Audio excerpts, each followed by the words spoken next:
Dear students, most awaited CBSE updates for term 2, 14 जनवरी का letter है.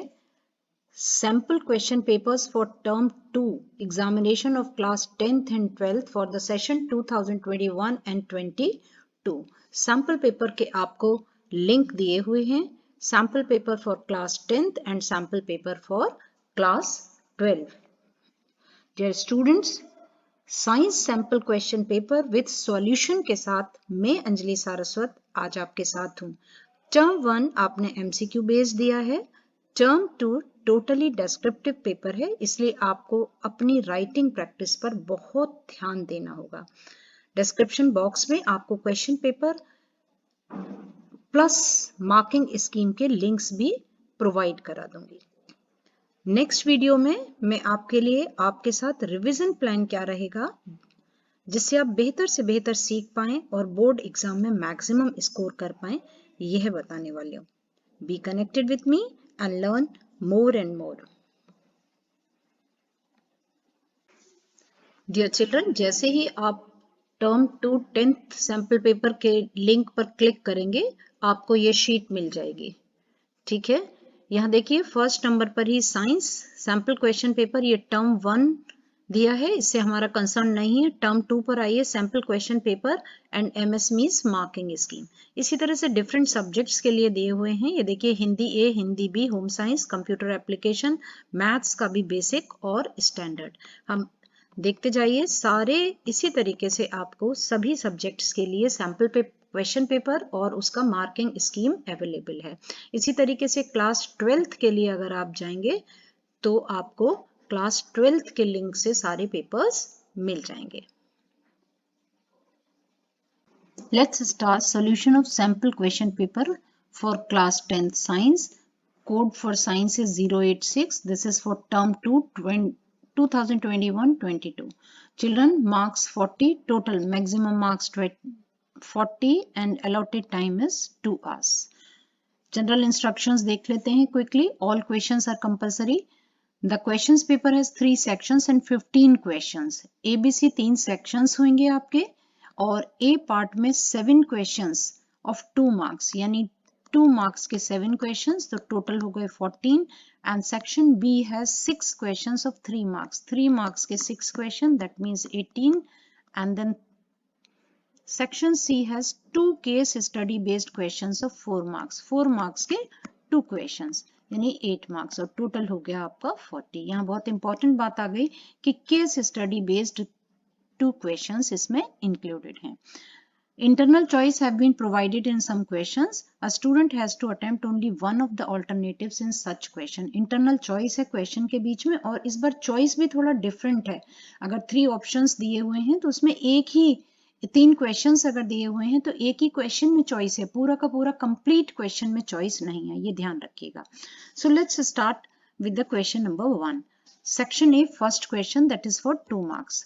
The table shows the electronic configuration of 4 elements. यहाँ देखिए 4 elements दिए हैं P, Q, R, S and electronic configuration दिया है. अगर हम electronic configuration से atomic number देखें तो 2 और 6 8 हो गया और ये हो गया आपका P is oxygen.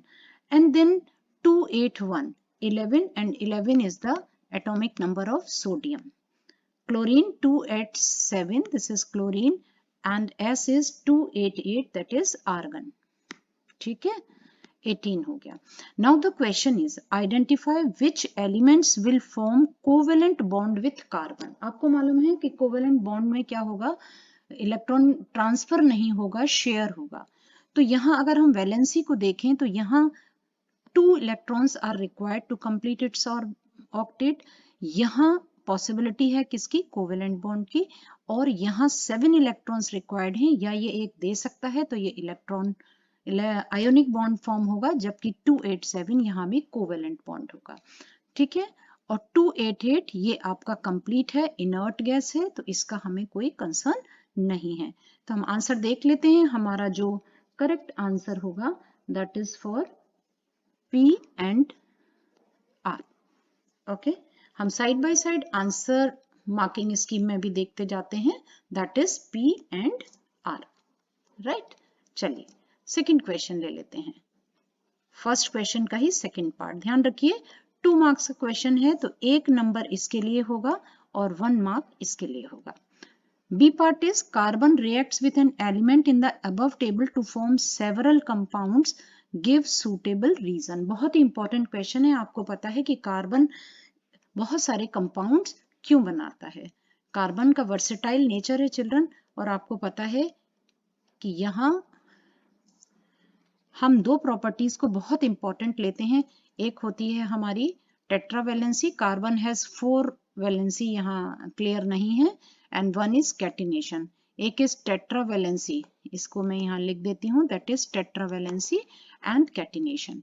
Atomic size भी है स्मॉल एटॉमिक साइज, लेकिन आपको 2 लिखने और देखिए हाफ ऑफ मार्क के। ध्यान रखिए आंसर को कंप्लीट आपको सॉल्व करना है। कई बार क्या होता है कि आप आधा क्वेश्चन आंसर कर पाते हैं, आधा क्वेश्चन मिस कर देते हैं, ऐसा बिल्कुल नहीं करना है। नेक्स्ट क्वेश्चन ले लेते हैं, क्वेश्चन नंबर 2।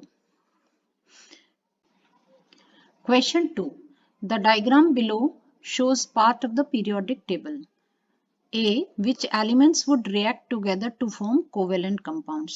Children, ये आपको periodic table का एक फॉर्मेट दिखाया हुआ है। अगर हम W की पोजीशन देखें तो ये है हमारा ग्रुप 2 एंड 4th पीरियड, और ये आपका जो एलिमेंट है ये है कैल्शियम। कौन सा एलिमेंट है? This is calcium, right. And Y को अगर हम देखें तो it represents group 16 and 3rd period and it is sulphur, ठीक। और अगर हम Z को देखें तो Z represents group 17 and 2nd period and this is fluorine, right, Z। तो अब ये पूछ रहे हैं आपसे कि कौन से 2 एलिमेंट्स के बीच में कोवेलेंट कंपाउंड बनेगा। तो आपको पता है कैल्शियम मेटल है, ये आयोनिक कंपाउंड्स बनाता है, तो जो हमारा कंपाउंड बनेगा वो Y और Z के बीच में बनेगा। मार्किंग स्कीम को भी देख लेते हैं। हमारा आंसर आ गया A, Y and Z। 2 questions हैं तो ध्यान रखिए। देखिए हाफ मार्क इसके लिए, Y के लिए, और हाफ मार्क Z के लिए, राइट। नेक्स्ट इसका सेकंड पार्ट है क्वेश्चन का। Between the 2 elements W and Z, which will have a bigger atomic radius? W और Z में से, W और Z में से किसका एटॉमिक नंबर ज्यादा होगा? तो आपको पता है कि जब हम नीचे जाते हैं, डाउनवर्ड जाते हैं, तो एटॉमिक साइज इंक्रीज करता है। तो करेक्ट आंसर हमारा क्या होगा? W is bigger. This is for half mark and उसके रीजन के लिए half mark, and reason is down the group number of shells increases. अगला क्वेश्चन ले लेते हैं, question number 3। Question 3 is trace the path of a male gamete takes to fertilize a female gamete after being released from the penis. Question को समझिए कि penis से release होने के बाद मेल गैमीट फर्टिलाइजेशन के लिए एग तक जो पाथ फॉलो करता है वो पाथ आपको बताना है, ठीक है। तो वो हमारा जो पाथ होगा उसको देखिए, ये इतना लंबा चौड़ा आपको ये समझाया हुआ है। मेल गैमीट स्पर्म ट्रेवल्स, ये देखिए थर्ड आंसर देखिए A, in the female reproductive tract after being released, ठीक है। The path which it takes to fertilise the female egg is vagina. Vagina अगर आप लिखते हैं कि वेजाइना से स्टार्ट करता है, एंटर करता है, that is for half mark, and then uterus में पहुंचता है, that is also for half mark, and then reach to the reach fallopian tube, and then fusion takes place and zygote formation. तो या तो आप ऐसे सेंटेंस फॉर्म में दिखा दीजिए, लेकिन मैं आपको सजेस्ट करूंगी इतना इवैल्यूएटर को भी पढ़ने में समय लगाने की जरूरत नहीं होनी चाहिए। आप सीधा सीधा लिखिए पाथ वेजाइना, एरो लगाइए, इसके बाद यूट्रस लिखिए, इसके बाद फिर एरो लगाइए और fallopian tube and then zygote, formation of zygote, आपका राइट आंसर मिल जाएगा। इसी बात को इन्होंने यहाँ पर दोबारा समझा दिया, राइट। अगला क्वेश्चन ले लेते हैं, इसी का सेकेंड पार्ट है। State the number of set of chromosomes present in zygote. Zygote में कितने set of chromosome number present है? तो जाइगोट में बच्चों कितने सेट होते हैं? Zygote has 2 sets of chromosomes alternatively, और हम क्या लिख सकते हैं? 2n भी लिख सकते हैं। आंसर को 2 तरीके से लिख सकते हैं, 2n भी लिख सकते हैं एंड 2 सेट्स ऑफ क्रोमोसोम्स भी लिखते हैं। लेकिन no marks to assign for n और 3n। अगर n लिख दिया या 3n तो इस पर आंसर अलॉट नहीं होगा। राइट, अगला क्वेश्चन ले लेते हैं। नेक्स्ट 4th क्वेश्चन, बहुत ही अच्छे क्वेश्चंस दिए हुए हैं, सेलेक्टेड क्वेश्चंस हैं। Question 4, Rajesh observed a patch of greenish black powdery mass on a stale piece of bread. Bread के ऊपर राजेश को ग्रीनिश ब्लैक पाउडरी मास दिखाई देता है, ग्रोथ दिखाई देती है। ठीक है, क्वेश्चन है name the organism responsible for this and it specific mode of asexual reproduction. ये बच्चों राइजोपस का है। आप रिप्रोडक्शन लेसन में राइजोपस पढ़ेंगे, स्पोर फॉर्मेशन, तो वहां आपको ये मिल जाएगा। आंसर देख लेते हैं। The greenish black powdery mass on a stale piece of bread is due to bread mold rhizopus। इसका हाफ नंबर हो गया, which reproduce by spore formation। आपको क्वेश्चन पूरा पढ़ना है, जितने टुकड़ों में क्वेश्चन पूछा है उतने ही टुकड़ों में आंसर भी देना है। तो आधा नंबर राइजोपस के लिए और आधा नंबर जो सेक्सुअल रिप्रोडक्शन का मेथड है दैट इज स्पोर फॉर्मेशन, उसके लिए है। इसी का सेकेंड पार्ट देख लेते हैं। Name it's vegetative and reproductive parts. कौन से इसके वेजिटेटिव पार्ट्स होंगे और इसका कौन सा रिप्रोडक्टिव पार्ट होगा। आप अगर स्पोरेंजियम, अगर इसका आप मशरूम का देखें स्ट्रक्चर, तो जो थ्रेड लाइक स्ट्रक्चर्स हैं वो वेजिटेटिव पार्ट हैं, ये हाइफी। एंड जो बॉब है, ये बॉब, ये कहलाता है स्पोरेंजिया, जो रिप्रोडक्टिव पार्ट है जिसमें स्पोर फॉर्मेशन होता है और मैच्योर होने के बाद एयर में आ जाता है। Right, next question.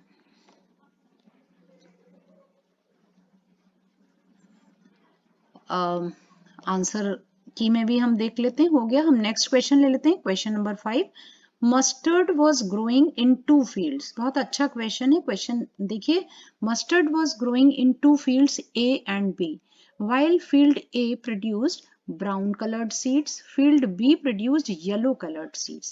It is observed that in field A, the offspring showed only the parental trait for consecutive generations. इसका मतलब हुआ कि जो फील्ड ए है उसमें मस्टर्ड के जो प्लांट्स हैं वो केवल पेरेंटल ट्रेट को फॉलो कर रहे हैं अगली अगली जनरेशन्स में। ठीक है, whereas in field B majority of the offspring shows a variation in the progeny. Progeny माने आगे आने वाली जनरेशन्स में वो वेरिएशन दिखा रहा है। ये चीज यहाँ देखिए। तो अब इनमें डिफरेंस आपसे पूछा है, what are the probable reasons for this. तो क्या कारण है कि फील्ड ए में सेम पेरेंटल ट्रेट आ रहा है, वही करेक्टर्स आ रहे हैं, और जबकि बी में वेरिएशन दिखाई दे रहा है। ठीक है, तो फील्ड ए में क्या होगा, पेरेंटल ट्रेट कब आएंगे, जब सेल्फ पॉलिनेशन। ध्यान रखिए, सेल्फ पॉलिनेशन होगा तो सेम करेक्टर्स रिपीट होंगे। In field A the reason for parental trait in consecutive generation of the offspring is self pollination. और फील्ड बी में वेरिएशन है, इसलिए वहां पर क्या है, cross pollination in field B. Right, तो क्या होगा, recombination of genes due to pollination, cross pollination is taking place. Next question ले लेते हैं। अच्छा, अब देखिए, इसी का और है, ये सेकंड क्वेश्चन है इसका। यहां आप या तो ऊपर वाला कर सकते हैं या ये कर सकते हैं। In an asexually reproducing species, if a trait X exists in 5% of a population and trait Y exists in 70% of the same population, which of the two trait is likely to have arisen earlier? Give reason. Question को समझ लीजिए, दो तरीके के traits हैं X और Y। तो जो टोटल पॉपुलेशन है उसमें X 5% है पॉपुलेशन का और Y 70% पॉपुलेशन में है। ठीक है, तो इसका रीजन पूछ रहे हैं कि रीजन क्या है। तो आप रीजन समझ लीजिए कि ट्रेट Y, अब सीधी सी बात है कि जो ज्यादा होगा वो तेजी के साथ स्प्रेड होगा, उसका अमाउंट भी ज्यादा होगा, परसेंटेज भी ज्यादा होगी। जो कम होगा उसका कम होगा। तो सिंपल सी बात है, trait Y exist in 70%, that is larger fraction of the population is likely to have arisen earlier because in asexual reproduction identical copies of DNA are produced and variations do not occur. ठीक है, DNA copy के समय identical copy यानी कि replication of DNA की वजह से ये ग्रेजुअली ग्रो कर जाएगा। जो न्यू ट्रेड्स है, न्यू ट्रेड्स कैसे पॉपुलेशन में बनते हैं? सडन म्यूटेशन से। एक रीजन होता है, this is one of the reason of new or variations, that is sudden mutation and then are inherited. पहले म्यूटेशन होगा, नए करेक्टर्स बनेंगे, फिर वो ट्रांसमिट होंगे, फिर इनहेरिट होंगे। तो 70% of the population with trait Y is likely to have replicating that trait for a longer period than 5% of population with trait X। तो डेफिनेटली जो 70% जिसका है वो तेजी के साथ ग्रो करेगा और स्प्रेड करेगा। अगला क्वेश्चन ले लेते हैं, क्वेश्चन 6। बहुत अच्छे क्वेश्चन दिए हुए हैं। अ सिंपल मोटर, ये क्वेश्चन तो आप मार्क कर लीजिए, 5 मार्क्स में आपका डेफिनेटली बोर्ड में भी आना ही है।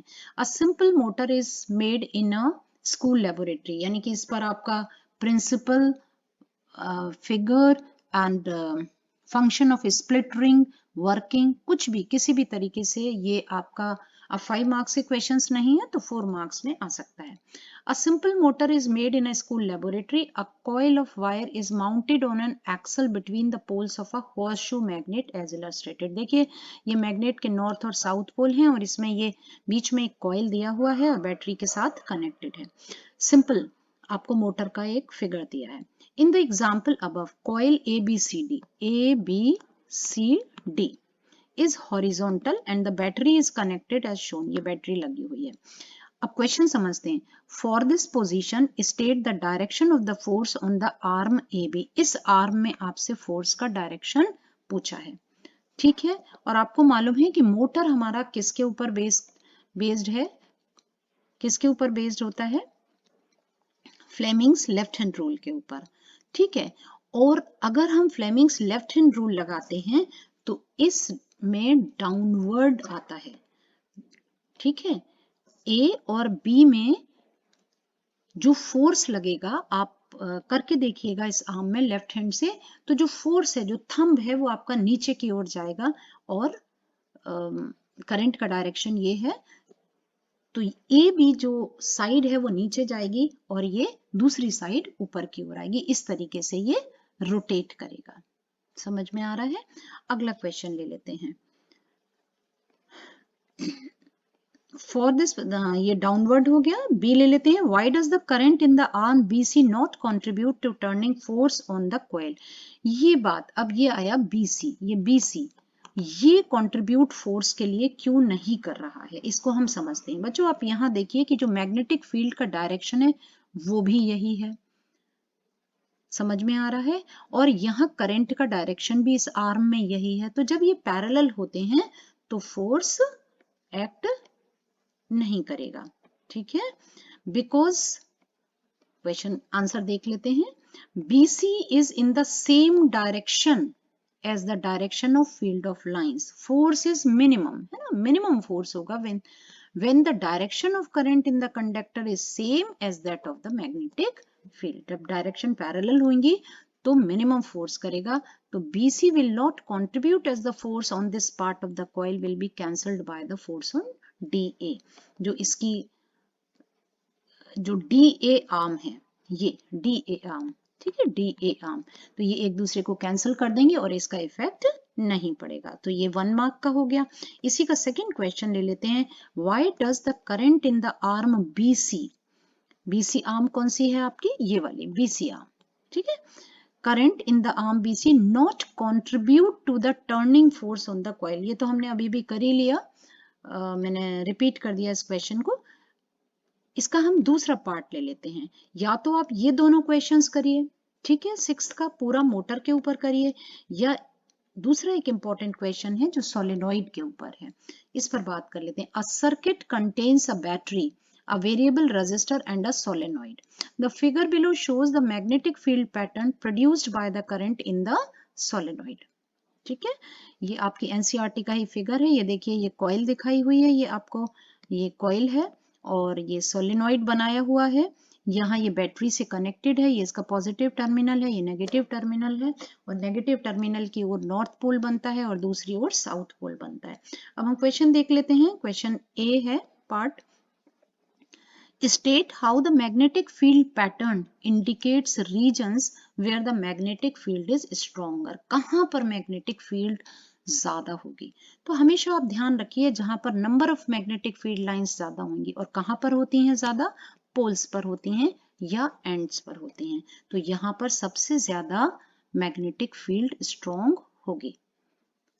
देख लेते हैं। Relative closeness of field lines indicates the strength of magnetic field. जैसा मैंने आपको बताया ना कि क्लोजनेस होगी जहां पर, और ये क्लोजनेस कहां पर है? Since field lines are crowded around the ends of the solenoid, यानी कि पोल्स पर, एंड्स पर, hence these are the regions of strongest magnetism. Question second part ले लेते हैं इसका।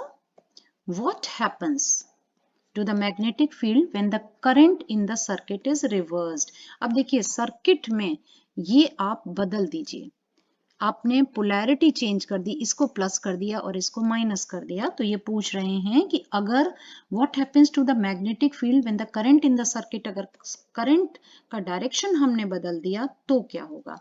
The direction of the field will also be reversed। ऐसे question, reasoning के क्वेश्चंस बहुत बार आएंगे।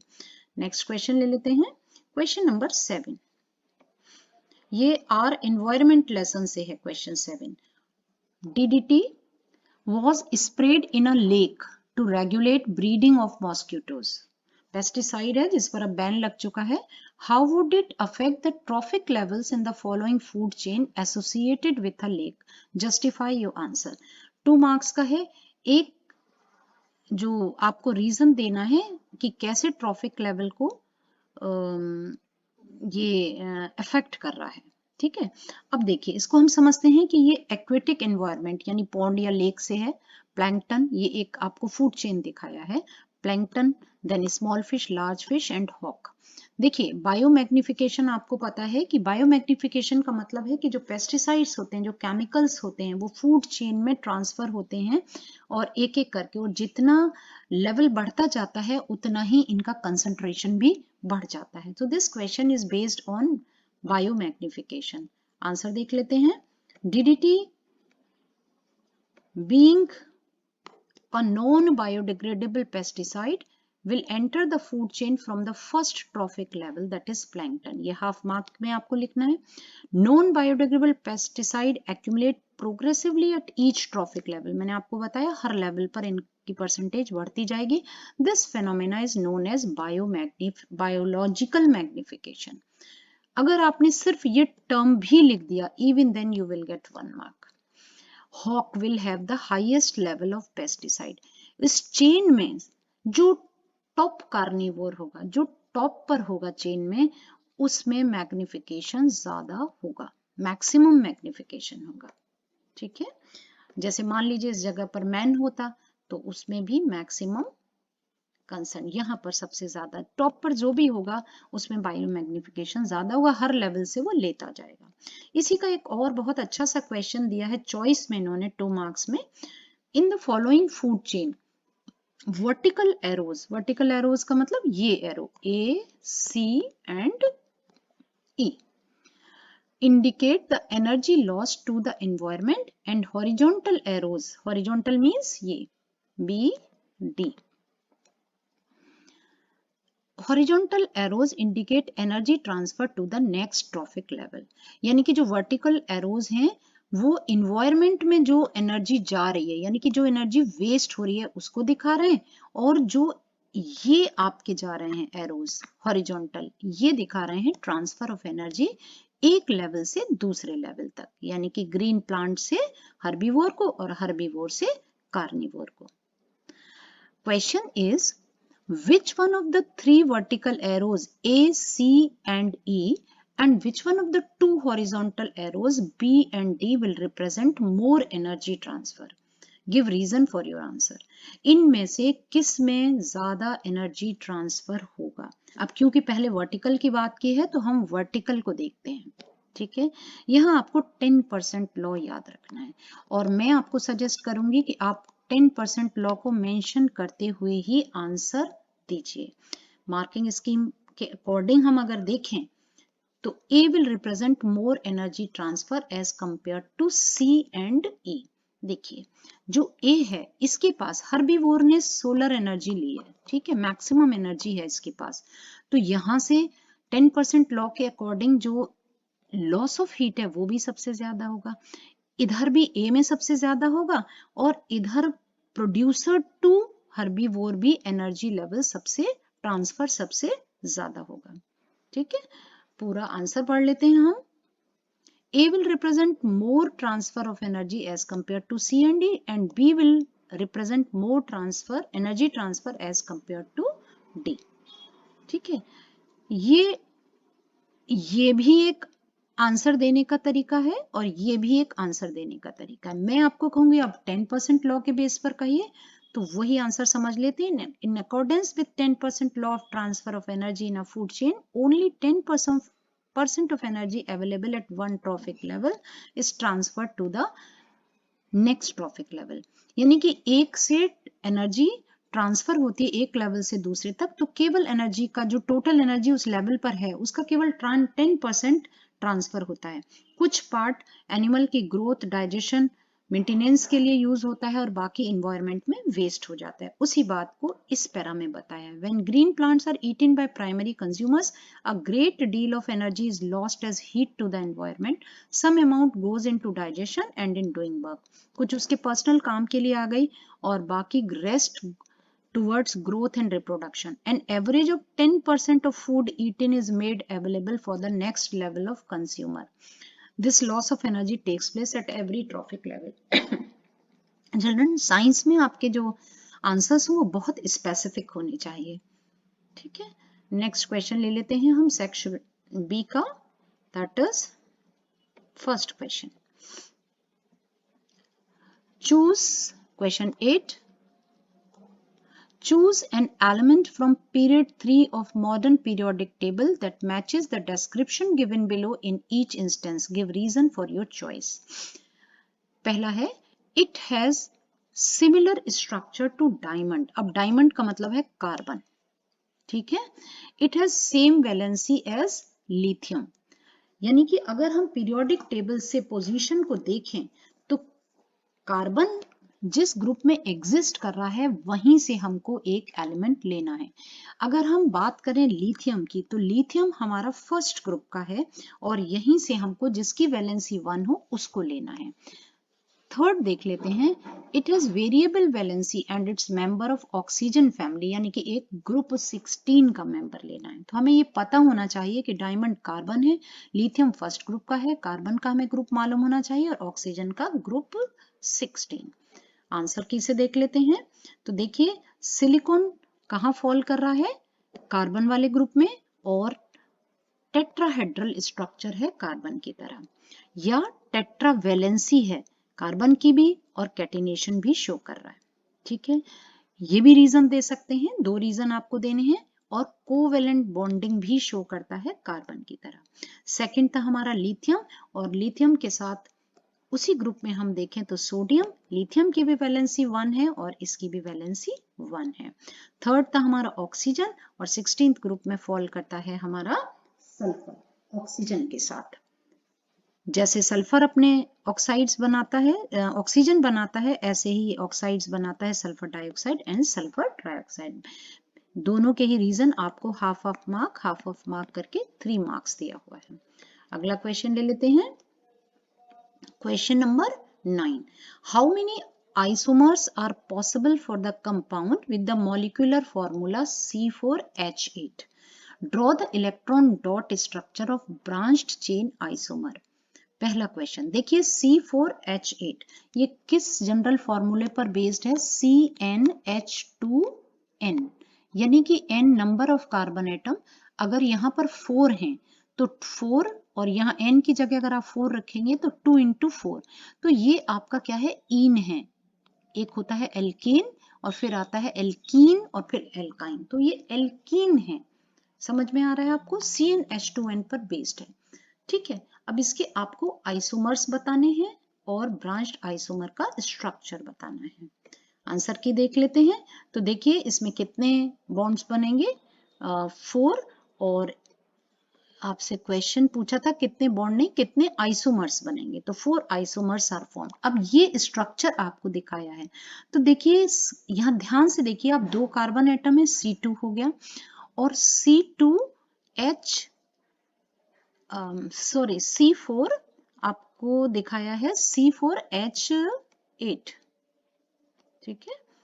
क्वेश्चन नंबर इज ये देखिए C4H8। स्ट्रक्चर को समझ लीजिए, ये आपके 4 कार्बन एटम्स हो गए, 1 2 3, राइट। पहले इसको देखिए, इस वाले को देखिए, ये जो कार्बन है इसने अपने 2 इलेक्ट्रॉन्स दूसरे कार्बन के साथ शेयर करके यहाँ डबल बॉन्ड बनाया, ठीक है। और इस कार्बन की वैलेंस और इसी कार्बन ने दूसरी साइड में भी अपना 1 इलेक्ट्रॉन शेयर करके कोवेलेंट बॉन्ड बनाया, ठीक है। तो ये थर्ड कार्बन के साथ भी सिंगल इलेक्ट्रॉन के साथ शेयरिंग हो रही है और कोवेलेंट बॉन्ड बन रहा है, यानी कि इस कार्बन के वैलेंसी कंप्लीट हो गई।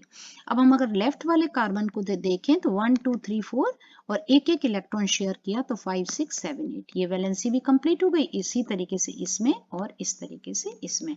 तो 1 मार्क इस स्ट्रक्चर के लिए और हाफ मार्क आपको 4 आइसोमर समझाने के लिए है। इसी का सेकेंड पार्ट देख लेते हैं क्वेश्चन का, 9th क्वेश्चन का।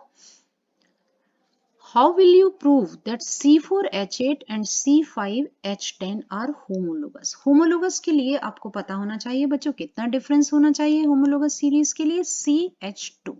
देखिए C में कितना डिफरेंस है, ये 4 है और ये 5 है, तो 1 एक कार्बन का डिफरेंस हो गया, और ये 8 है हाइड्रोजन और हाइड्रोजन 10 है, यहाँ 2 का डिफरेंस हो गया, तो CH2 का डिफरेंस आ गया, ठीक है। देखिए C4H8 and C5H10 are homologous as they differ in CH2। दूसरा रीजन क्या दे सकते हैं हम, differ in 14U molecular mass. तीसरा दे सकते हैं कि सेम फंक्शनल ग्रुप के हैं और सेम जनरल फॉर्मूला है, कोई भी 2 दे दीजिए, हाफ हाफ मार्क के 2 रीजंस हैं। अब इसी क्वेश्चन का चॉइस में एक दूसरा क्वेश्चन दिया हुआ है, चॉइस का क्वेश्चन है, a carbon compound A having melting point 156 Kelvin and boiling point 351 Kelvin with molecular formula C2H6O is soluble in water in all proportions। ठीक है, यहाँ एक क्लू हमें मिल रहा है, soluble in water in all proportions। Identify A and draw its electron dot structure। दोनों question को एक साथ कवर कर लेंगे।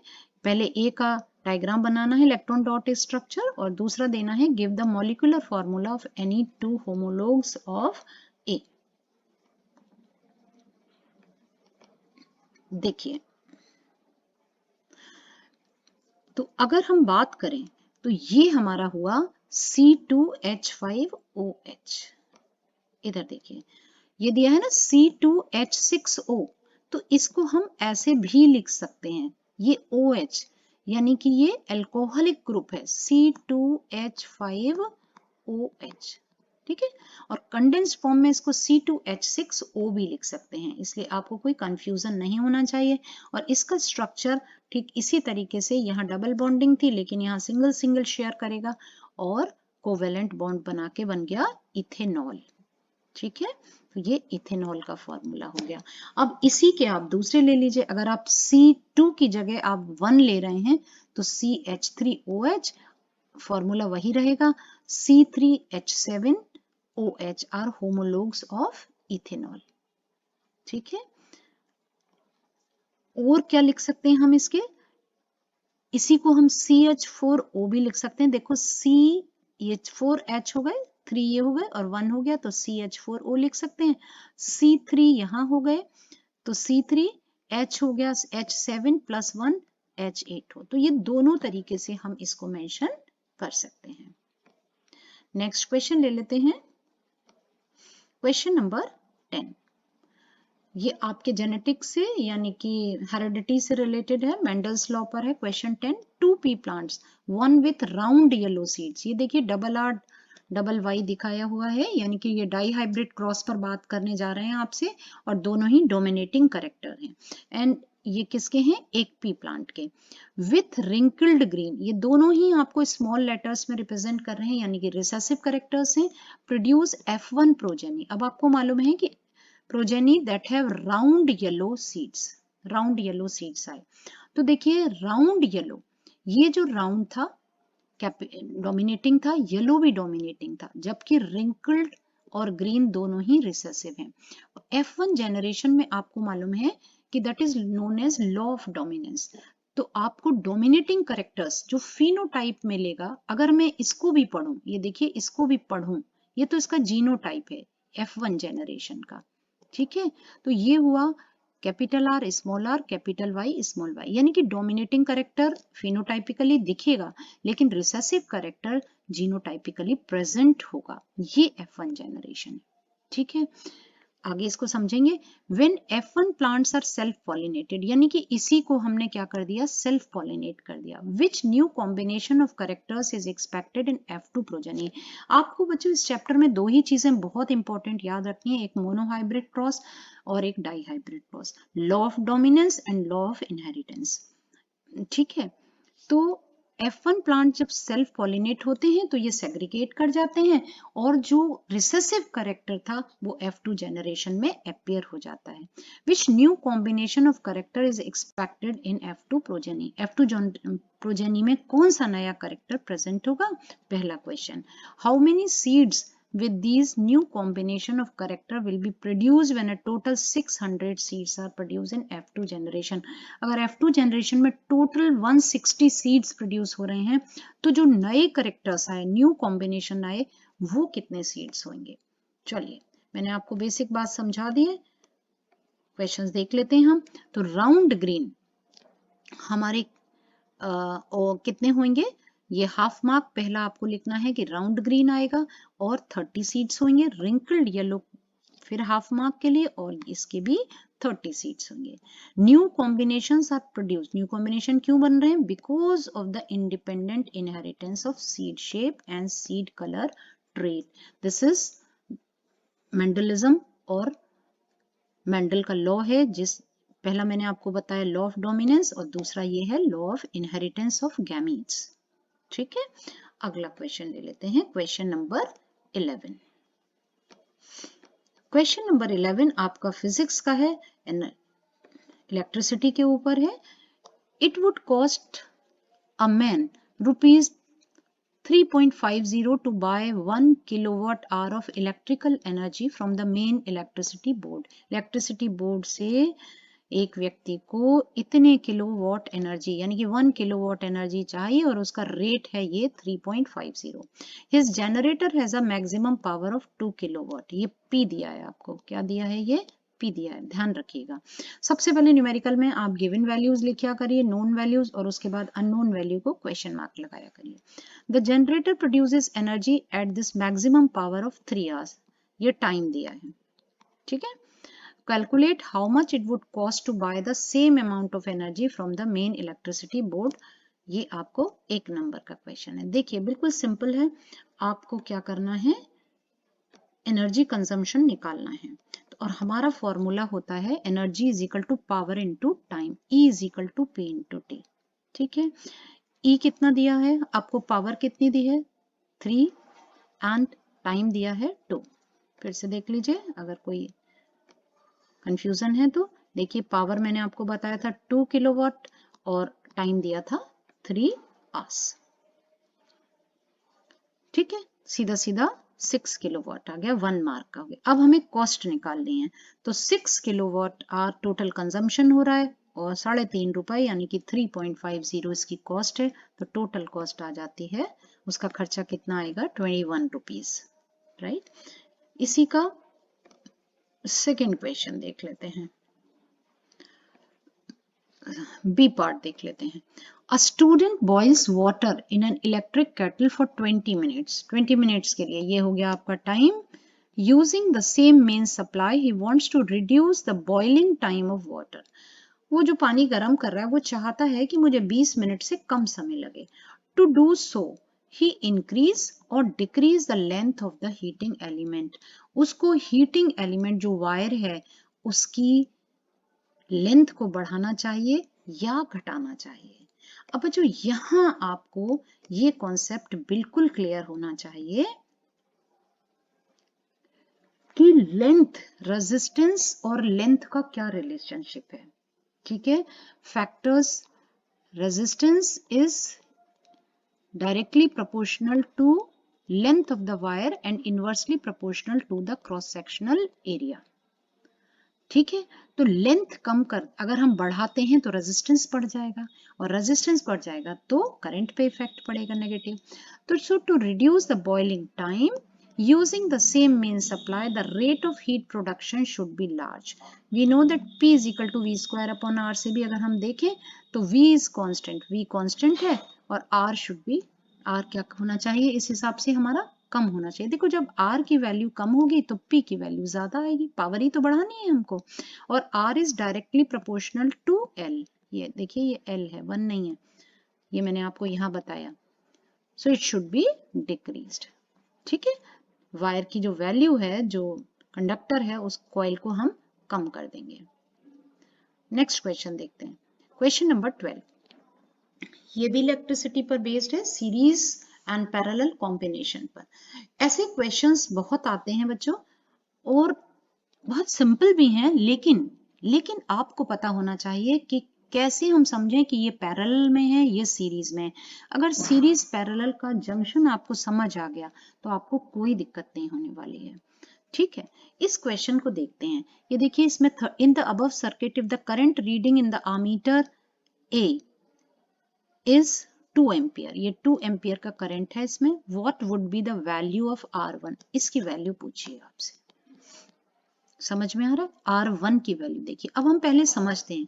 देखिए 5R, 10R और R1 ये सब तीनों ही क्या है, पैरेलल में है. पहले हम बेसिक फंडा समझ लेते हैं कि इन तीनों को पैरेलल में हम ऐड कर लेंगे और फिर ये इनके इसके साथ कनेक्ट हो जाएगा 6 ओम के साथ और 6 ओम के साथ. ठीक है, बेसिक बात समझिए. 5 ओम, 10 ओम और R1 ये तीनों पैरेलल में हैं, तो इनको पैरेलल में ऐड करेंगे 1 upon R is equal to 1 upon R1 plus 1 upon R2 plus 1 upon R3 से. जब उसका आ जाएगा तो ये यहाँ एक बन जाएगा. जब एक बन जाएगा तो ये तीनों किस में हो जाएंगे, सीरीज में हो जाएंगे. तो हमें क्या निकालना है, what would be the value of R1. चलिए मार्किंग स्कीम से देख लेते हैं. 5 ohm, 10 ohm and R1 are in series. ये देखिए ये 5 ohm 10 ohm and R1 are in series. ठीक है, यहां तक समझ में आ गया. पैरेलल, सॉरी, ये सीरीज नहीं है, इसको काट दीजिए, ये गलत है, ये पैरेलल लिख लीजिए. ठीक है, पैरेलल लिख लीजिए, they are in parallel. Parallel का फॉर्मूला लगा दीजिए, 1 upon R parallel is equal to 1 upon 5 plus 1 upon 10 plus 1 upon R1. तो इस तरीके से अगर आप जब निकालेंगे तो आपका जो 1 अपॉन R P आ रहा है वो 3/10 प्लस 1 अपॉन R1 आएगा. और फाइनली ये देखते जाइए, हमारा जो R पैरेलल है वो आया finally 10R1 upon 3R1 plus 10. 6 ohm and R parallel in series. जैसा मैंने आपको बताया कि जब इन तीनों का हमने पैरेलल, इसका और इसका पैरेलल कर लिया तो यहाँ ये एक बन गया. तो 1, ये वाला और ये वाला, ये तीनों किस में हो गए, सीरीज में हो गए. अब हम क्या करेंगे, 6 ohm and RP are in series. ठीक है, फिर से देखो, ये 6 ओम है, ये 6 ओम है और ये जो RP आया हमारा, ये तीनों किस में हो गए, सीरीज में हो गए. इनको हमने सीरीज में जोड़ लिया. यहां तक, ये इतने स्टेप करने तक आपको मिलेंगे 1 मार्क. ओम्स लॉ के अकॉर्डिंग फॉर्मूला है V is equal to IR. ठीक, यहां हम R देखते हैं. R इज इक्वल टू, जो हमारा इक्विवेलेंट R है वो कितना है, I30 आपको दिया हुआ है. और इससे अगर हम निकालें तो ये यहाँ भी, ये भी बच्चों गलत है, ये ओम होना चाहिए. ठीक है, 15 ओम आ गया. यहां तक 1 मार्क है. ठीक, अब इक्वेशन 1 और 2 को, यानी कि ये सब कुछ किसके बराबर है, 15 के बराबर है. समझ में आ रहा है, 15 ओम के बराबर. ये जो आपको टोटल सब दिया है ये किसके है, 15 ओम के इक्विवेलेंट है. इसको हम सॉल्व कर लेते हैं तो ये आता है 3 एंड फाइनली R1 आता है आपका 30 ओम. इस तरीके से कॉम्बिनेशन को आपको समझना है, फिर आपको कोई दिक्कत नहीं आएगी। इसी का एक चॉइस में क्वेश्चन दिया हुआ है। ये देखिए, इसमें हम फिर से समझ लेते हैं। ये क्वेश्चन दिया है, ये वाला पैटर्न देखिए, 24 वोल्ट की बैटरी लगी हुई है, एक ये R1 है रजिस्टर, एक R2 है, R3 है और R4 है। ये भी सिंपल तरीका है, calculate total resistance of the circuit and find the total current. पहले करंट निकालने के लिए V is equal to IR होता है, I is equal to V upon R। तो V आपको दिया हुआ है, R टोटल कैलकुलेट कर लीजिए और आपका I निकल आएगा। तो फिर से चलते हैं कि किस तरीके से हमने इसको जोड़ा है। ठीक है, तो ये देख लेते हैं, R3 and R4 in series. ये देखिए, ये 3 है और ये 4 है, ये 3 और ये 4, ये दोनों जोड़ लिए हमने और इसकी वैल्यू थी देखते हैं कितनी थी। ये वैल्यू थी बच्चों 6 ओम एंड 4 ओम, तो ये टोटल कितनी हो गई, 10 ओम। ठीक है, ये 10 ओम हो गई।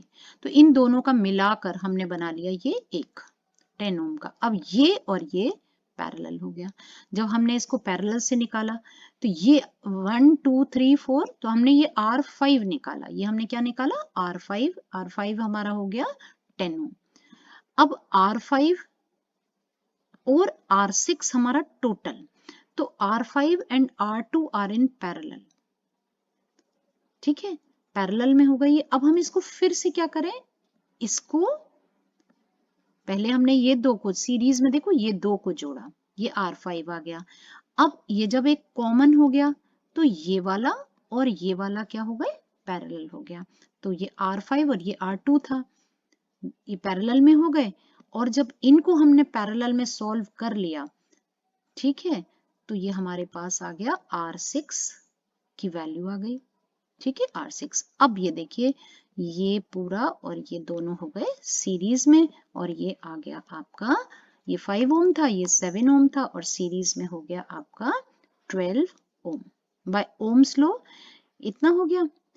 तो पहला जब स्टेप करेंगे तो 0.5 मार्क, आधे नंबर का, फिर आधे नंबर का, और जब फाइनल निकालेंगे तो 1 मार्क का। तो 2 मार्क्स हो गए।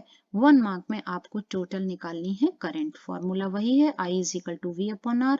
तो V रख दीजिए 24 और 12 एम्पियर और टोटल आपका आ गया 2 एम्पियर करंट। ये 1 मार्क का हो गया। ठीक है, यहाँ भी दिया हुआ है 0.5 plus 0.5 plus 1 plus 1। Next question ले लेते हैं, क्वेश्चन नंबर 13। ये आर एनवायरमेंट पर क्वेश्चन है, बहुत अच्छा क्वेश्चन है। Gas A found in the upper layers of the atmosphere is a deadly poison but it is essential for all living beings. बस जैसे ही आपको समझ में क्लू मिल गया कि essential for living beings but poisonous. The amount of this gas started declining sharply in 1980s। बिल्कुल clear है, एकदम आपके दिमाग में आ गया होगा कि हम किस गैस की बात कर रहे हैं। Identify the gas. ऑब्वियसली किसकी बात कर रहे हैं, ओजोन की बात कर रहे हैं। ओजोन को रिप्रेजेंट करते हैं O3 से। हाउ इज इट फॉर्म, बहुत इंपॉर्टेंट क्वेश्चन है। At higher levels of the atmosphere, कैसे बनती है आपको पता है कि ओजोन, चलिए मैं स्टेप से ही दिखा देती हूँ। इसी क्वेश्चन को दो तरीके से आप कर सकते हैं। पहला आ गया आपका हाफ मार्क के लिए, ए इज ओजोन। अगर दूसरा या तो वर्ड में लिखा हो या वो कह रहे हैं अगर फॉर्मूला लिखा हो यानी O3 लिखा हो, तब भी आपको आधा नंबर मिलेगा। Ozone at the higher levels of the atmosphere is a product of ultraviolet radiation acting on oxygen molecule।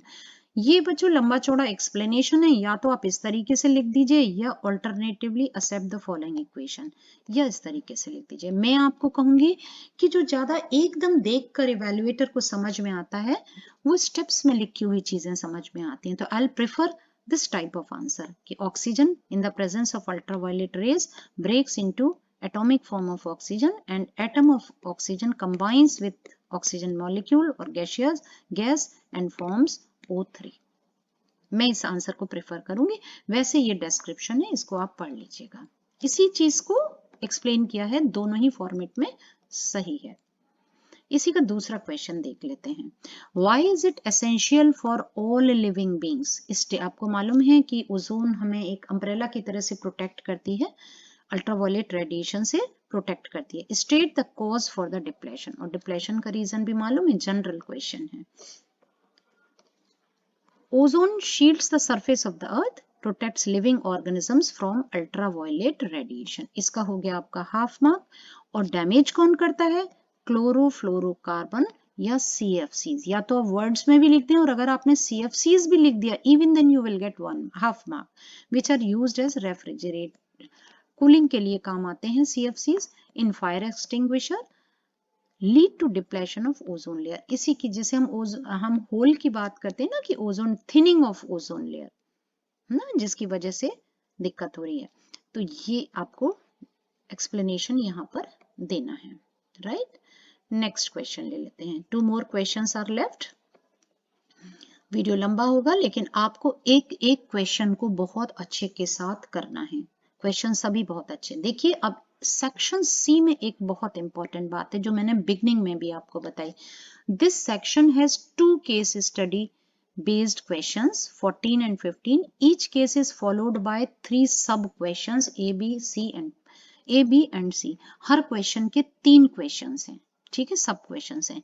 Parts A and B are compulsory। ये बहुत इंपॉर्टेंट है, इसको समझिए।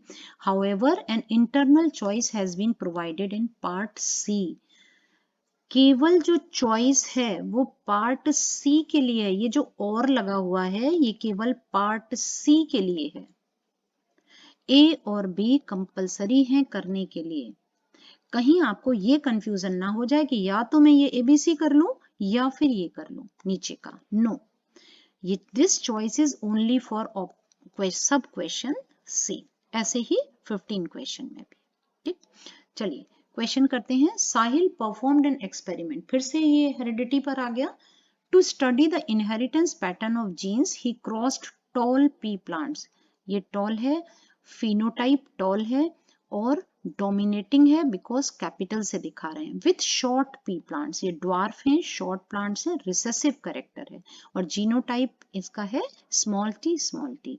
And obtained all tall plants in F1 generation. अब देखिए simple सी बात, जब आप कैपिटल टी और small T and pure gametes हैं ये, ठीक है, इसके बीच में जब क्रॉस करते हैं तो आपके एक ही कॉम्बिनेशन आता है 100%।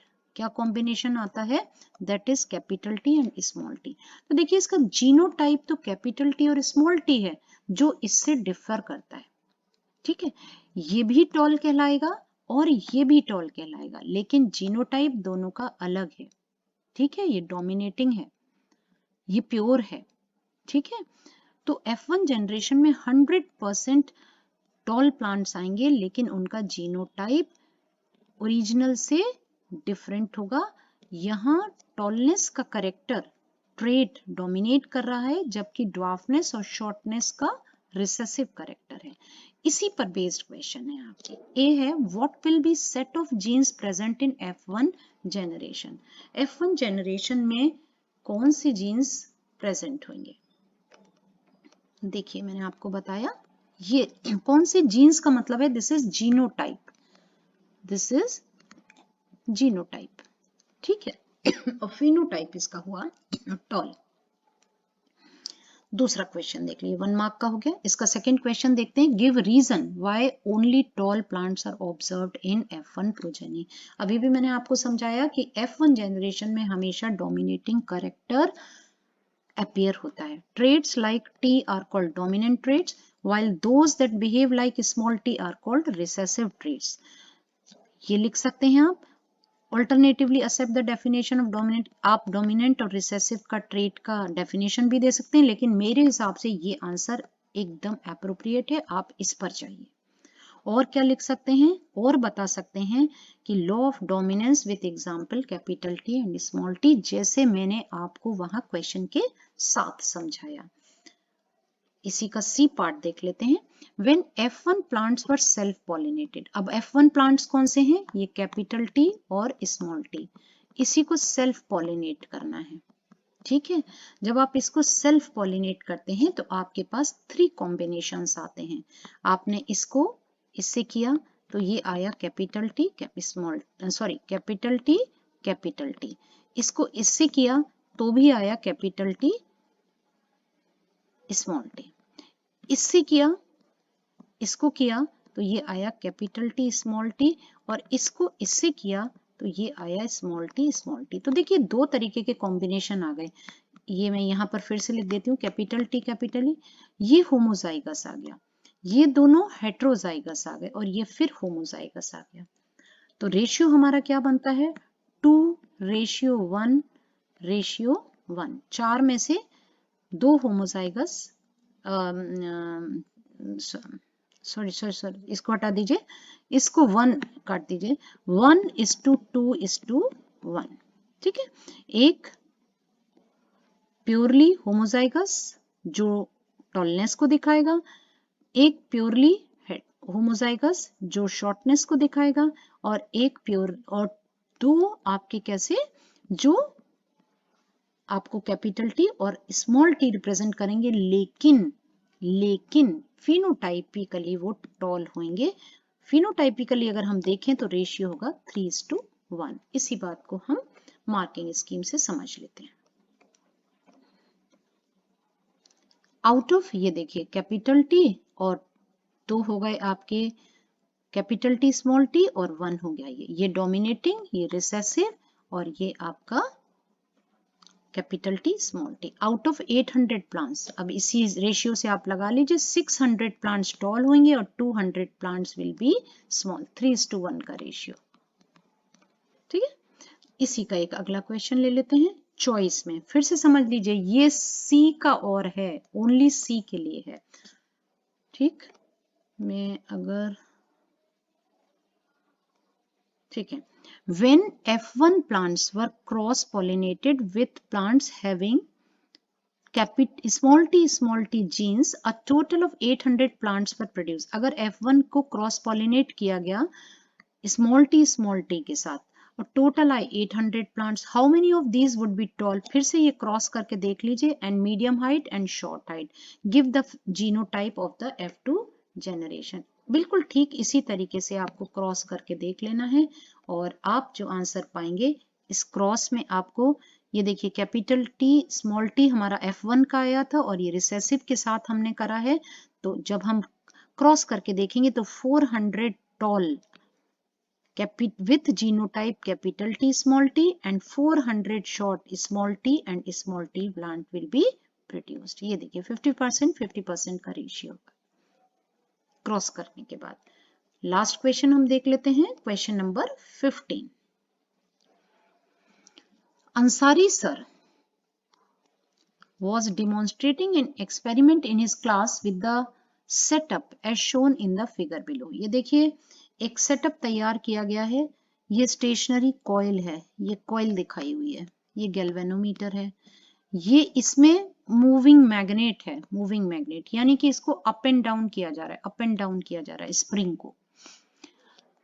शायद आपको समझ में आ गया होगा कि इलेक्ट्रोमैग्नेटिक इंडक्शन है, मूवमेंट किसका हो रहा है, कॉइल के पास हम मैग्नेट को ला रहे हैं। एनसीईआरटी की एक्टिविटी है ये, 13.8 है शायद मेरे ख्याल में, देख लीजिएगा वही है, बस इसमें हैंग कर दिया है, वहां आपको हाथ से लाते हुए दिखाया है। अब magnet is attached to a spring,